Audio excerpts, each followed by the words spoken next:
I put a lot of old pots from the thrift store in the garden for the quail to hide in.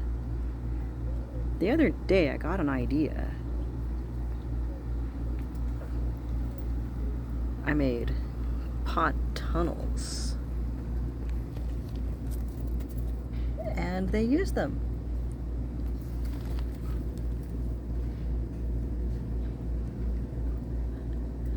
I didn't think quail would be interested in tunnels, but they are. Sorry, girl. Didn't mean to scare you.